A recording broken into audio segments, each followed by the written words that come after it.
Izina banyita Pasikazi kandi nkaba nkunda Yesu. Haleluya. Ego ndafite ijambo Uwiteka Imana yampaye kugira ngo ndabashikirize. Mbere yuko ndi ubashikize iryo jambo, ndabanza nambaze Uwiteka Imana ya Isiraheli. Reka nsenge. Data wa twese uri mu ijuru, izina ryawe niryubahwe. Mwami ndagushima ko uyu mwanya umpaye wo kuvuga ibyo wampaye. Mana ndakwinginze umuntu wari we wese ari bwumve ino jambo, ndakwinginze Uwiteka mbese rimuhindure. Ndakwinginze Kristo umwuka wawe wera agende kuri abo bantu, Mana ubafashe. Data ndakwinginze ubagure mu mitima kugira ngo ijambo ryawe rironke aho rishikira. Oh haleluya. Ndakwinginze uhezagire umuntu wari we wese ari bwumve rino jambo ryawe. Uri Uwiteka niryo zina ryawe. Ndakwinginze Kristo ugenderere Mana abantu bagwaye. Mu izina rya Yesu Kristo ugende ubagirire neza. Oh haleluya. Hari abafite ibyipfuzo Data bariko baragusaba. Mana ndakwinginze ugende ubarebere mu izina rya Yesu Kristo. Oh Yesu uri gitangaza. Nanjye mwamahondi ndakwinginze Kristo ubane nanjye. Mana ndagusabye umwuka wera kugira ngo abane nanjye hantu. Haleluya. Hantu ndi mwami, ndagotesheje amaraso yawe Yesu Kristo. Ndakwinginze mwami kuko kwawe kure kugere hantu. Ndakwinginze Uwiteka ubwiza bwawe bukayanganira hantu. Oh urakoze Yesu. Ni mu izina rya Yesu Kristo. Amena. Haleluya. Nkuko nabwiye kuzina banyita Pasikazi, nkafite ijambo Uwiteka Imana yampaye kugira ngo dusangire.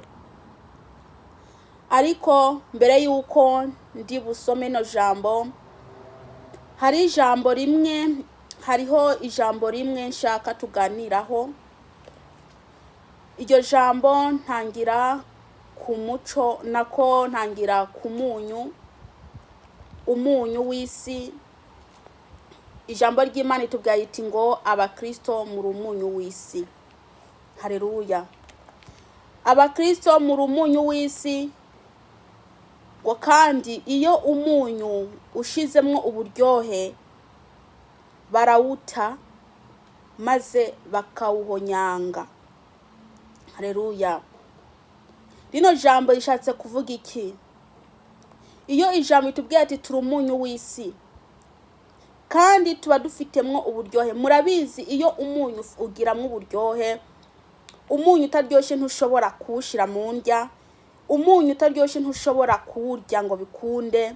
Mbese urebye n'isukari yonyine, isukari ugira ngo uyinywe nuko ni kubera kajya karyohe kaba karimo kajya gasosa. Niko kantu nibyo bita isukari. Haleluya. Abakristo turi umunyu wisi. Uwo munyu rero iyo umaze guta uburyohe uratabwa, abantu bakawuhonyanga. Bivuga iki rero? Umukristo iyo amaze kuva muri Yesu, umukristo iyo amaze kwihakana Yesu, ntago aba agifite uburyohe. Haleluya. Abakristo benshi bagenda ata buryohe bafite. Imyunyu myinshi nta buryohe. Abakristo bagenda ata buryohe. Wareba umuryango n'umukristo, wareba ukuntu ameze, ukabona kweri nta buryohe afite. Kubera iki? Uburyohe buba buri muri we ndani, bwamaze kumuvamo, babwagiye. Ntaco mbese ntaco aba agifashisha abandi, kuko ubukristo bwe babwagiye, asigara yitwa ngo ndi umukristo gusa. Ijambo ndi umukristo umvise uwo Kristo atakurimwo, ntago uba uri umukristo, uba uri umukristo kumwa gusa. Umukristo yamaze kuva muri Yesu Kristo, mbese abamwe usanga bafite ibyubahiro. Imana yarabahaye ibyubahiro, mbese abantu babubaha, abantu bavuga neza. Niye gituma abantu babubaha cyangwa bavuga neza, nuko ari ujya Kristo. Burya ntago baba bariko barubaha wewe, baba bariko barubaha uriya ari muri wewe. Uriya Kristo Yesu ari muri wewe, niwe baba bariko barubaha. Haleluya. nimwibuke igihe Yesu Kristo yari karagendagenda ku ndogoba bari kwavuga ati hoziyana hoziyana, bafite amababi maze bagaca basasa ibitenge hasi. Indogoba, inyana y'indogoba yagira ngo nibo niyo bariko baravuga, bariko avuga ngo bariko abwira hoziyana hoziyana, igenda inega umutwe yishimye igira ngo niyo. Naho ntimenye ko uriya ayicaye ko kari bari kwavuga ati hoziyana, niwe bari kwabwira hoziyana, ariko indogoba yo agira ngo niwe, kandi ari Yesu Kristo ariko barabwira. Haleluya. Mwene data, iyo umaze kuva muri Yesu, cya cyubahiro wagiraga ntago ubugisubira kukironka, kuko bahora bagiha ujya ari ndani wawe. Uriya wakiriye niwe ariko arahabwa icyubahiro. Haleluya. Hajya usanga bakuvuga neza, uriya kurimwo niwe abatuma bakuvuga neza, kuko utamufite ntibakuvuga neza. Haleluya. Mukozi w'Imana, Yesu ashimwe cyane. Kabisa uri umukozi w'Imana, bakakubaha. Uriya niwe atuma baguha icyubahiro, kuko noneho ntago aba ari wewe bariko baraha icyubahiro, n'uriya kurimwo niwe baba ari uko baraha icyubahiro. Haleluya. Iyo rero uriya kuvuyemwo, ucumera nk'uriya munyu utagiramo uburyohe, kuko nta buryohe uba ufite, kuko cya cyubahiro baguhereza ntago baba bakiguhaye, kuko iriya bahora bajya bayakuvuyemo. Haleluya. Mbese aho wagenda hose bakaguha intebe ukicara, aho wagenda hose bakakubaha. Dore ibyo ntago bibaho, kubera iki? Uriya bubaha kurimwo aba yakuvuyemo. Haleluya. Abakristo muri umunyu wisi, muri umunyu wisi. Dore muri umunyu wisi umufite uburyohe. Haleluya. Iryo jambo bene data ribafashe, kuko mumenye ko muri umunyu wisi. Ntimuze mwitwara uko mwishakiye, mumenya ko muri umunyu wisi, kandi umunyu ufite uburyohe. Haleluya. Iyo umuntu ataburyoha afite, iyo umuntu ata Yesu Kristo murimwo, amagambo yose avuga umva ntago abagira kabisa, ntago abafashe. Haleluya. Ariko iyo Kristo akurimwo, amagambo yose uvuga, harabo Imana izana bakakumviriza, maze bakumva ko ayo magambo uvuga kweri ari umwuka we ari karagufasha. Haleluya. Ariko iyo ataburyoha ufite, dore nukuri, iyo ataburyohe ufite urumva nta buryo bugifite nyene, uko Yesu Kristo aba yagiye, ntago aba akikurimwo. Haleluya. Yesu nashimwe cyane, kandi Yesu nadutabare. Mwene data, uziko ataburyohe ugifite, ata Yesu gifite muri wewe, mwene data, igihe niki cyo guhinduka, igihe niki cyo gusubira muri Yesu, igihe niki. Haleluya. Igihe niki cyo kwakira Yesu Kristo nk'umwami n'umukiza wawe. Haleluya. Reka dusome mu ijambo ry'Imana, Yohana 8 ku murongo wa 12. Reka dusome. Yesu rero yongera kubabwira ati, ndi umuco w'isi. Uwunkurikira ntazogenda agendeye mu mwiza, mugabo azogira umuco w'ubuzima. Haleluya. Iri ni ijambo ry'Imana ritubwira ko Yesu Kristo ari umuco w'isi. Iyo tumaze, mbese Yesu Kristo ni umuco w'isi, twebwe iyo tumaze kwakira uwo muco w'isi, natwe tuba tubaye umuco, kuko tugenda tumurikira abantu, tugenda tubereka Yesu Kristo, tugenda tuvuga ubutumwa, ingeso zacu zikaturanga. Haleluya. Ariko hari benshi bagira mu mwiza, mu mwijima, kandi bafite amaso ariko ntibarebe iyo bariko baraja. Bafite amaso ntibamenye ko ariko yagendera mu mwiza, ntibamenye ko ariko yagendera mu mwijima. Yesu Kristo niwe muco. Iyo umaze rero kwakira Yesu Kristo, nawe ubaye umuco, kuko ujya muco Yesu Kristo aca kwakira muri wewe. Haleluya. Mwene data, dore ijambo ry'Imana ritubwiye ko Yesu Kristo ari umuco. Rero wamaze kwakira Yesu, umenya ko wamaze kwakira umuco mbese muri wewe. wewe wemeye Kristo Yesu ko akubamwo, wamaze kwemera ko umuco ukubamwo. Aho ugenda hose ugenda umurikira abandi, aho ugenda hose ugenda mbese wereka abandi inzira, wereka abandi umuco. Umuco ninde? Umuco ni Kristo Yesu umwana w'Imana. Iyo abantu bamaze kwakira umuco, ntago baba bakigendera mu nzira zigize z'umwijima, ntago baba bakigendera mu nzira mbi, ntago baba bakigendera mu byaha, ntago baba bakigendera mu busambanyi, ntago baba bakigendera mbese mu nzira Uwiteka adakunda. Mbese baba bari mu muco ari we Yesu Kristo. Haleluya. Ijambo ry'Imana itubwiye ko Yesu Kristo ari umuco. Dore kandi n'umuntu aba yakiriye uwo muco nyene agendana n'umuco, kuko ubu murimo abamurikira abandi. Kumurikira abandi nka gute? Iyo ugiye kubwira umuntu ubutumwa, manza urebe ukuntu meze kwanza, ese ukuntu nambaye, ese burya sindamutsitaza, ese burya niya manza wikontore wewe ubwawe, umenye ko ukurura abandi, umenye ko byonyine bakurebye ingeso ziwawe ukuntu zimeze, babone ko wewe kweri uri mu muco. Umuco niwe Yesu Kristo. Haleluya.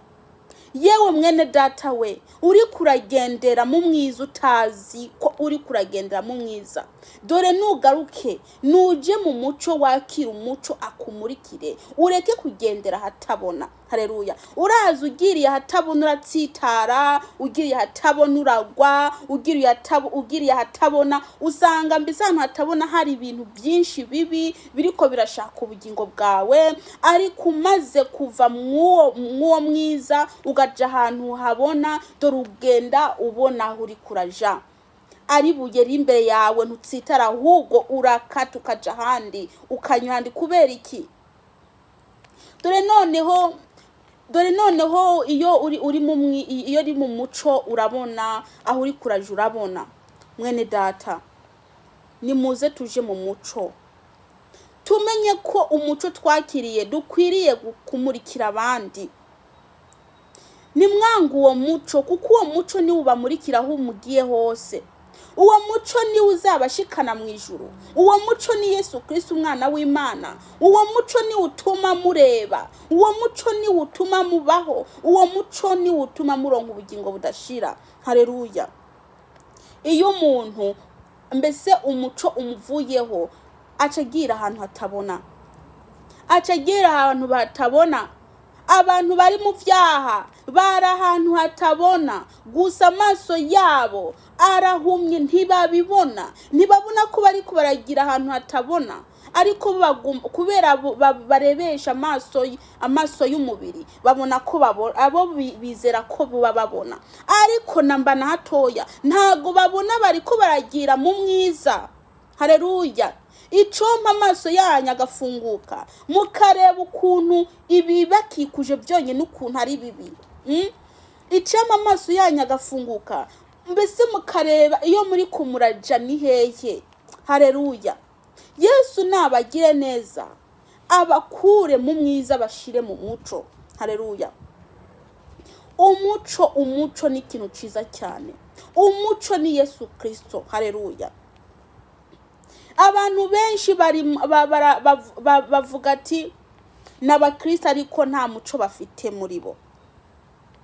Wamureba ukabona kweri nta muco afite, ari ugagenda bakitwaza Bibiliya ngo ngende umukristo kandi nzakwama ndiwe. Naho umuco urimwo umuco, mbese yaragiye ariko aragira mu mwiza atabizi, ariko aragira ahantu hatabona atabizi, ariko akaguma aririmbira mu rushengero, akaguma akorera Imana ajyanga ikagira mu muco. Mwene data, nimushaka umuco bigishoboka kwabonwa. Yesu Kristo umwana w'Imana ariko arabarondera, ariko arabashaka, ariko arashaka kubakura mu mwiza bashire mu muco, kuko ari we muco kandi ari we munyu wisi kandi uryoshe. Niwe ari uburyohe, niwe buryohe. Haleluya. ndabipfuriza kurya Yesu, ndabipfuriza kunywa Yesu, ndabipfuriza mbese kujyana na Yesu. Yesu arimwo amavitamine yose y'umubiri kandi arimwo amavitamine yose y'umwuka. Haleluya. Bene data, nimugaruke ku muco, mwakire uburyohe bw'umunyu kuko muri umunyu wisi. Haleluya. Yesu nabahezagire cyane. Ijambo ry'Imana itubwiriye ko Yesu Kristo ari umuco. Nawe rero uri umuco kubera wakiriye Yesu Kristo. Ikikurimo nico gikwita kuri umuco, kuko ukwiye kumurikira abandi, ukwiye kuzana abandi kuri Yesu, ukwiye kuzubabwira ijambo ry'Imana, ukwiye kuzubabwira mbese ibintu bibabohora. Haleluya. Ariko ntago ukwiye, nukwiye kuza ubayobora ubajana mu mwijima, ukwiye gukura abantu mu mwijima ubashira mu muco. Haleluya. Bene data, nimwihane igihe niki, nimwikontorore, murebe ese naba nanjye mfite umuco, ese nanjye naba ndi umuco, ese naba murikira abandi. Haleluya.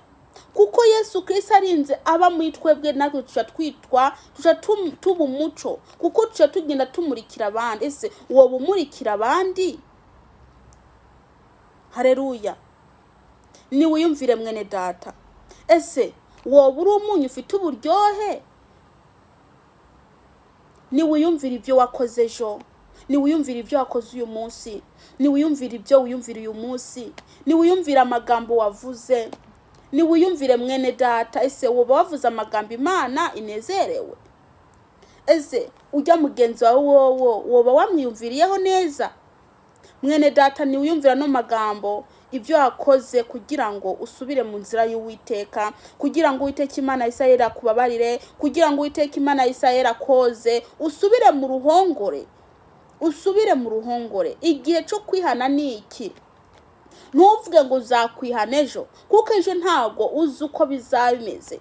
Ejo abazashikayo nibo bazabimenya, ariko we ntago ubizi. Ntuvuge ngo uzakwihana ejo mwene data. Urupfu ruraza rutagutunguye, urupfu ruraza utabizi. Na Yesu niyagaruka azagaruka umuntu atabizi. Ntago umuntu numwe abizi igihe Yesu azagarukira. Arashobora kugaruka n'uyu munsi, arashobora kugaruka n'isaha. None agarutse se muri babandi avuga ko azaza gutora waba urimo? Mwene data, nugaruke igihe niki. We uri mu busambanyi n'ubureke, we uri mu bujura n'ubureke, we uri mbese wewe uri mu burezi mbese nugaruke. Yesu Kristo akugire neza, Yesu Kristo akwinjiremwo, mbese ubumuco, mbese umurikira abandi, ugendera habona, ureke kugendera ahantu hatabona. Ahatabona ni habi, ahatabona mbese ugenda utsitara, ahatabona ugenda ahantu utazi urazimira. Mwene data, reka Yesu akugire neza. Karibu kuri Yesu, wowe uri kuranyumviriza, kandi ino jambo nturyirengagize. Karibu kuri Yesu. Ngarukirije ngaha abumvishe ino jambo, Imana ibahezagire. Reka ndangize nsenga. Data twese uri mu ijuru, twagushima kuri Uwiteka. Data, tumaze kumenya ko wowe uri umuco, urinze utwinjiramwo, natwe tubaye umuco, kuko wowe turimwo. Wewe ne uca witwa umuco, uri Uwiteka Imana Isirayeli. Habwa icyubahiro Kristo. Ndakwinginze umuntu ari we wese yumviza ino jambo, rimufashe Mana, rumubohore, ave mu mwiza agaruke mu muco. Ni mu izina rya Yesu Kristo. Amena. Yesu Kristo abahezagire kandi abahe gutahura ino jambo, abahe n'umwuka wera bafashe.